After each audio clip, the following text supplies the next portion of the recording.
बहुत पुराने समय की बात है। एक गांव में एक साधु बाबा रहते थे। वह दिन भर लोगों को उपदेश देते और सत्संग करते रहते थे। उसी गांव में एक नर्तकी भी रहती थी जो कि लोगों के सामने नाचती और उनका मन बहलाया करती थी। एक दिन गांव में बाढ़ आ गई। साधु और नर्तकी दोनों एक साथ मर गए। मरने के बाद जब दोनों धर्म लोग पहुंचे तो इनके कर्म और इनके पीछे छिपी इनकी भावनाओं और इन्हें स्वर्ग या नरक दिया जाने की बात कही गई। साधु सोच रहा था कि मुझे तो स्वर्ग ही मिलेगा, क्योंकि उसे अपने पूजा पाठ करने पर बड़ा घमंड था। उसे यकीन था कि उसे स्वर्ग ही मिलेगा। वहीं नर्तकी अपने मन में कुछ भी विचार नहीं कर रही थी। नर्तकी को सिर्फ फैसले का इंतजार था। तभी चित्रगुप्त इन दोनों का लेखा जोखा धर्मराज जी को सुनाया। धर्मराज जी ने घोषणा किया कि साधु को नरक और नर्तकी को स्वर्ग दिया जाए। इस फैसले को सुनकर साधु गुस्से से धर्मराज जी पर चिल्लाया और क्रोधित होकर पूछा कि यह आपका कैसा न्याय है महाराज। मैंने जीवन भर लोगों को अच्छे अच्छे उपदेश देता रहा, पूजा पाठ व्रत करता रहा और मुझे नरक नसीब हुआ, जबकि यह स्त्री जीवन भर लोगों को रिझाने के लिए नाचती रही और इसे स्वर्ग दिया जा रहा है। ऐसा क्यों प्रभु?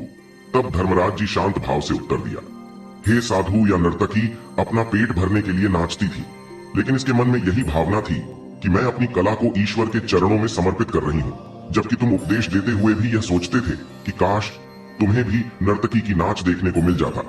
हे साधु, लगता है तुम ईश्वर के इस महत्वपूर्ण संदेश को भूल गए कि इंसान के कर्मों से अधिक कर्म करने के पीछे की भावना मायने रखती है। अतः इसलिए तुम्हें नरक और नर्तकी को स्वर्ग दिया जाता है। हम कोई भी काम करें उसे करने के पीछे का नीयत साफ होनी चाहिए, अन्यथा दिखने में भले ही भला करने वाला काम भी हमें पुण्य की जगह पाप का भागीदार बना देता है। इस प्रकार नर्तकी को स्वर्ग का वास मिलता है और साधु को नरक का दुख मिलता है। प्रेम से बोलिए धर्मराज जी की जय हो।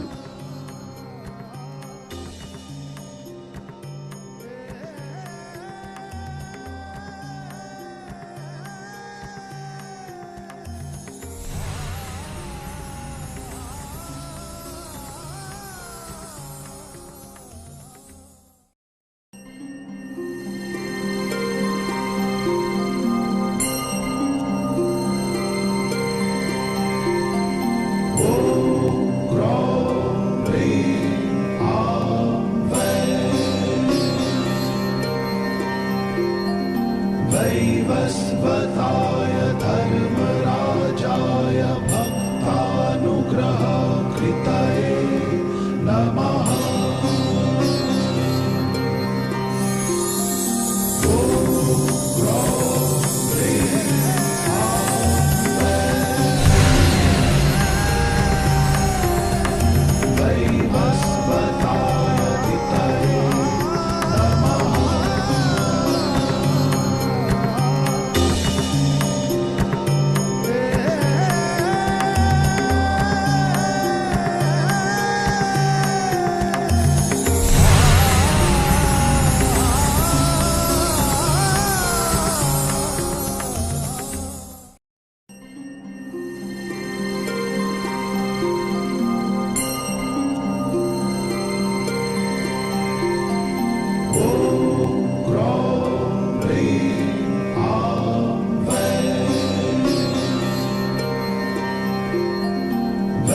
वैवस्वताय